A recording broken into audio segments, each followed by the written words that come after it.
Hello and welcome to the Wasi educational academy. आज हम लोग क्लास 10th का साइंस का एक चैप्टर, जिस चैप्टर का नाम है जीव जनन कैसे करते हैं, इस पूरे चैप्टर को हम आज विस्तार पूर्वक इसमें चर्चा करेंगे और देखेंगे कि इस चैप्टर से रिलेटेड क्या क्या फैक्ट आपके एग्ज़ाम में पूछे जाते हैं। यदि आप बोर्ड एग्ज़ाम की बेहतर तैयारी चाहते हैं तो इस चैनल से ज़रूर जुड़ें और ज़्यादा से ज़्यादा दोस्तों के साथ शेयर करें। चलिए देखते हैं क्या है। पहला है क्या कि अगर जनन वाला बात है तो यहाँ क्या है कि जनन किसे कहते हैं, ये ध्यान देने वाली बात है कि जनन किसे कहते हैं। तो क्या है, जनन द्वारा कोई जीव या वनस्पति या प्राणी, यानी क्या है, जनन द्वारा कोई जीव वनस्पति हो या प्राणी हो अपने ही सदृश, जिस तरह अपना है उसी तरह किसी दूसरे जीव को क्या करते हैं, जन्म देकर अपनी जाति को क्या करता है, वृद्धि करता है। जन्म देने की इस क्रिया को ही क्या कहा जाता है, जनन कहा जाता है। यानी साफ साफ मतलब, सीधा सीधा मतलब है कि वो क्या करता है, अपने जैसे ही एक अन्य जीव को उत्पन्न करता है ताकि उसका क्या हो, जाति की वृद्धि हो सके। इस प्रक्रिया को ही, यानी इस क्रिया को ही क्या कहा जाता है, जनन। अब सवाल यहाँ ये है कि जनन के कितने प्रकार होते हैं।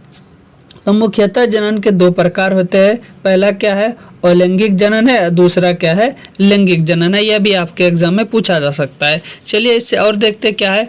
अलैंगिक जनन का अगर हम बात करें कि अलैंगिक जनन क्या है, तो अलैंगिक जनन में पादप बिना बीजों के, ध्यान देना, अलैंगिक जनन में क्या बोला है, पादप बिना बीजों के ही नए पादप को उत्पन्न कर सकता है। यानी इसमें बीज का कोई जरूरत नहीं है, बिना बीजों का ही अगर कोई पौधा क्या करता है, अपना पादप को उत्पन्न कर सकता है, नए पादप उत्पन्न कर सकता है। तो ऐसे जनन को क्या बोला जाएगा, अलैंगिक जनन। जबकि लैंगिक जनन में क्या होता है, नए पादप बीजों को प्राप्त होता है। अगर नए पादप अगर लाना है तो उसे किससे प्राप्त होगा, बीजों से। यानी सिंपल सा फंडा ये है कि बीजों से अगर कोई चीज प्राप्त हो रहा है, नए पादप, तो उसे क्या बोलेंगे, लैंगिक जनन। और बिना बीज का अगर प्राप्त हो रहा है तो उसे क्या बोलेंगे, अलैंगिक जनन। अब कुछ उदाहरण है कि अगर लैंगिक जनन का बात करेंगे, किस किस में लैंगिक जनन होता है, तो जैसे मनुष्य है या कोई पुष्पीय पादप, यानी ऐसा पादप जो क्या जिसमें पुष्प होता हो, यानी फूल होता हो, तो ये दोनों आदि ये सब क्या है, लैंगिक जनन के उदाहरण है। और अगर अलैंगिक जनन का बात करें तो क्या है, जैसे अमीबा है, पैरामीशियम है, लेसेमेनिया आदि, ये सब क्या है, अलैंगिक जनन के उदाहरण है। आपके एग्जाम में ऐसे दे देगा, बताइए कि अमीबा लैंगिक जनन द्वारा करता है या अलैंगिक जनन। मनुष्य किसके द्वारा जनन करते हैं, लैंगिक या अलैंगिक। इस तरह आपके एग्जाम में पूछे जाते हैं। चलिए बहुत अच्छा सा और फैक्ट देख लेते हैं हम लोग। क्या है फैक्ट है, अलैंगिक जनन में एक जनक की आवश्यकता होती है। ध्यान देना कि अलैंगिक जनन में क्या होता है, एक जनक की आवश्यकता होती है, जबकि लैंगिक जनन में दो जनक होना जरूरी है। ध्यान देना है, लैंगिक जनन में कम से कम कितना जनक होना चाहिए, दो जनकों की आवश्यकता। लेकिन अलैंगिक जनन में एक ही जनक काम रहेगा तो भी अब क्या होगा, अलैंगिक जनन हो सकता है। लेकिन लैंगिक जनन में कितना जनकों की आवश्यकता है, दो जनकों की। अगला फैक्ट क्या है, अलैंगिक जनन में युग्मक का निर्माण नहीं होता है। ध्यान देना है कि अलैंगिक जनन में क्या होता है, युग्मक का निर्माण नहीं होता है, जबकि लैंगिक जनन में युग्मक का निर्माण होता है। इस एक एक फैक्ट से आपके एक एक क्वेश्चन पूछे जा सकता है। ये एनसीईआरटी से रिलेटेड हम सारे फैक्ट लिए, ध्यान देना है। यदि ये वीडियो अच्छा लग रहा है तो वीडियो को लाइक जरूर करें, दोस्तों के साथ शेयर भी जरूर करें। चलिए अगला फैक्ट देखते हैं क्या है। अलैंगिक जनन में निषेचन नहीं होता है। ध्यान देना है, यानी अलैंगिक जनन में क्या नहीं होता है, निषेचन नहीं होता है। जबकि लैंगिक जनन में क्या होता है, निषेचन होता है। अगर आपसे कभी ये पूछ दे कि शॉर्ट मतलब क्वेश्चन में कि लैंगिक और अलैंगिक जनन में अंतर स्पष्ट करते हैं, आप ऊपर में जितने भी फैक्ट है ये डाल सकते हैं। अब यहाँ एक बात आ रहा है, निषेचन, यानी नर और मादा युग्मक आपस में मिलकर क्या करते हैं, निषेचन करते हैं। तो वही बोलते हैं कि अलैंगिक जनन में जब मिलता है नहीं तो वह क्या होगा, निषेचन नहीं होगा। और जबकि लैंगिक जनन में क्या होगा, निषेचन होगा। अब आता है कुछ कि अलैंगिक जनन की विधियां हैं। तो अलैंगिक जनन की बहुत सारी विधियां, जिसमें क्या है, विखंडन एक विधि है, दूसरा मुकुलन है, बीजाणु निर्माण है, कायिक प्रवर्धन है आदि। ये सब क्या है, अलैंगिक जनन की विधियां हैं। यानी इस कोई इस प्रकार से जनन करते हैं, कोई इस प्रकार के जनन, कोई इस प्रकार के जनन, कोई इस प्रकार के जनन करते हैं। तो आपसे एग्जाम में डायरेक्ट ये भी पूछ लिया जाते हैं कि अलैंगिक जनन के कौन कौन से विधियां, क्या क्या है, विखंडन है, मुकुलन है, बीजाणु निर्माण है और कायिक प्रबंधन है। अगला एक फैक्ट है कि उभयलिंगी किसे कहते हैं। अगर यह देखा जाए कि उभयलिंगी, तो ऐसा जीव जिनमें पुल्लिंग और स्त्रीलिंग दोनों का चिन्ह या लक्षण हो, यानी उसमें मादा का भी लक्षण हो और नर का भी लक्षण हो, तो उसे ही क्या कहा जाता है, उभयलिंगी कहा जाता है। जैसे केचुआ या हेड्रा, ये दोनों क्या है, उभयलिंगी का उदाहरण है, यानी केचुआ भी उभयलिंगी है और हाइड्रा भी ये क्या है, उभयलिंगी है। इसमें पुल्लिंग और स्त्रीलिंग दोनों का लक्षण या चिन्ह दिखाई देते हैं। अब आप बहुत ही इंपॉर्टेंट सब क्वेश्चन है, का क्वेश्चन को ध्यान देना है, डायरेक्ट आपके एग्जाम में छपने वाला ये सब क्वेश्चन है। क्या है, जनन की मूल घटना क्या है। अगर ये क्वेश्चन पूछे कि जनन की मूल घटना क्या है, तो क्या है, डीएनए की प्रतिकृति बनाना। क्या है, डीएनए की प्रतिकृति बनाना। और आपसे पिछले वीडियो में पूछे थे कि डीएनए का फुल फॉर्म बताए थे, तो क्या होता है, डीऑक्सी राइबो न्यूक्लिक एसिड, और आरएनए का क्या होता है, राइबो न्यूक्लिक एसिड। तो यहाँ क्या पूछा है कि जनन की मूल घटना क्या होती है, तो क्या होती है, डीएनए की प्रतिकृति बनना। डीएनए कहाँ पाया जाता है, अगर ये क्वेश्चन पूछे तो क्या बताना है, कोशिका के केंद्रक में। कहाँ पाया जाता है डीएनए, कोशिका के केंद्रक में। किसी उभयलिंगी पौधों के नाम बताइए। अभी ऊपर में बताया कि उभयलिंगी क्या होता है, तो कौन कौन सा ऐसा पौधा है जो उभयलिंगी है, सरसों, जिसे हम लोग क्या बोलते हैं अपने भाषा में गोटा भी बोलते हैं, तो सरसों रहे, गुड़हल रहे, ये सब क्या है, उभयलिंगी का पौधा है। अगला क्वेश्चन क्या है कि प्राणियों में नर और मादा युग्मकों के नाम बताएं। ध्यान देना है, प्राणी में नर युग्मक का बात करें तो उसे क्या कहा जाता है, शुक्राणु कहा जाता है। यानी नर में क्या पाया जाता है, शुक्राणु जो युग्मक होता है, और मादा युग्मक का बात करते हैं तो उसे क्या कहा जाता है, अंडाणु कहा जाता है। तो ध्यान देना है, आपके एग्जाम में पूछा जा सकता है कि प्राणी में नर युग्मक का नाम तो क्या है, शुक्राणु है, मादा युग्मक का नाम क्या है, अंडाणु है। यही दोनों मिलकर क्या बनाता है, निषेचन की प्रतिक्रिया करता है। नर और मादा जनन हार्मोन के नाम बताए। अब ये अगला क्वेश्चन है कि नर और मादा जनन हार्मोन का नाम, तो नर जनन हार्मोन का नाम क्या है, जो नर जनन के अंदर यानी नर के अंदर पाया जाता है, तो वो क्या है, टेस्टोस्टेरोन। ध्यान देना है, नर जनन हार्मोन का नाम क्या है, टेस्टोस्टेरोन, यानी जो लड़का में पाया जाता है। और मादा का अगर बात की जाए तो उसमें क्या है, नाम है उसका है, मादा जनन हार्मोन में क्या है, एस्ट्रोजन है। ध्यान देना है, नर जनन हार्मोन क्या है, टेस्टोस्टेरोन है, और मादा जनन हार्मोन क्या है, एस्ट्रोजन है।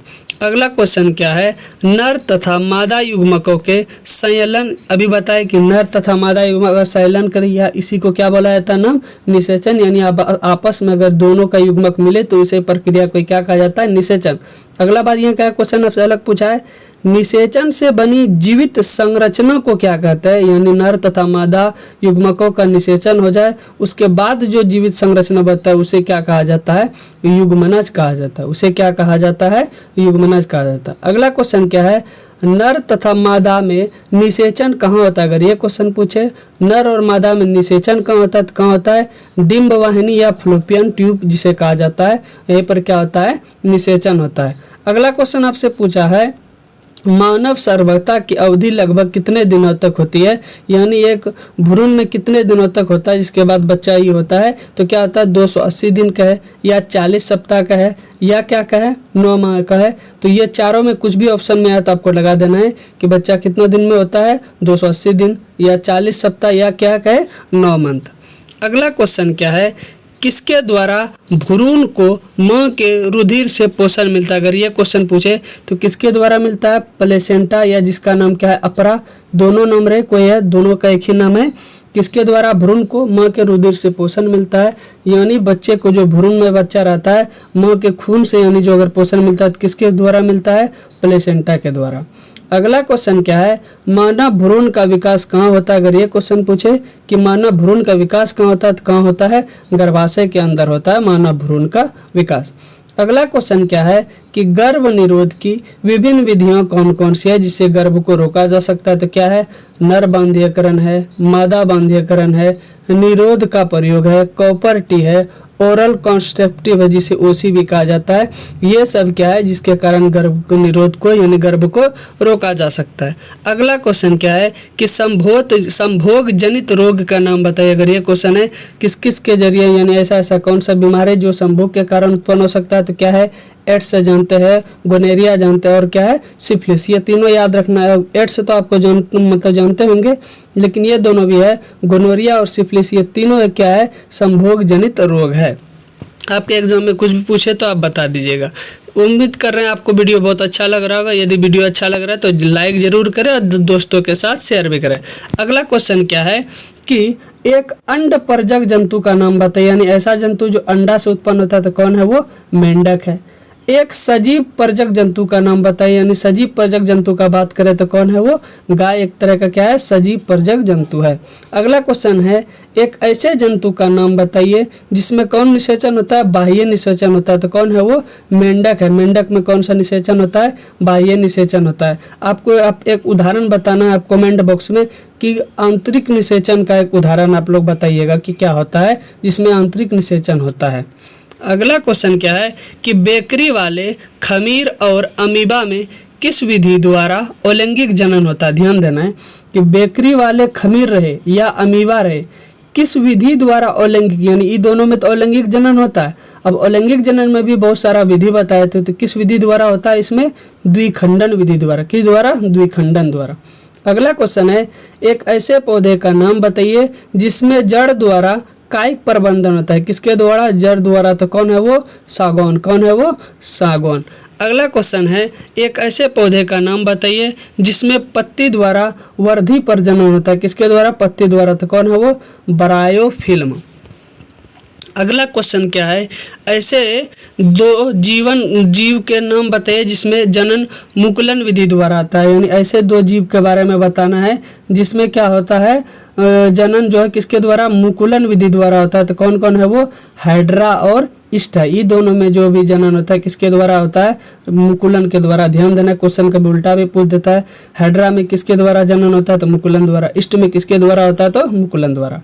दो ऐसे जंतुओं के नाम बताइए जिनमें पुनरुद्भवन द्वारा नए जंतु का उद्भव होता है। तो कौन कौन है वो? प्लेनेरिया है तथा हाइड्रा है। अगला क्वेश्चन क्या है स्पायरोगैरा में जनन किस विधि से होता है? अगर ये क्वेश्चन पूछे कि स्पायरोगैरा में जनन किस विधि से होता है तो किस विधि से होता है? खंडन विधि से होता है।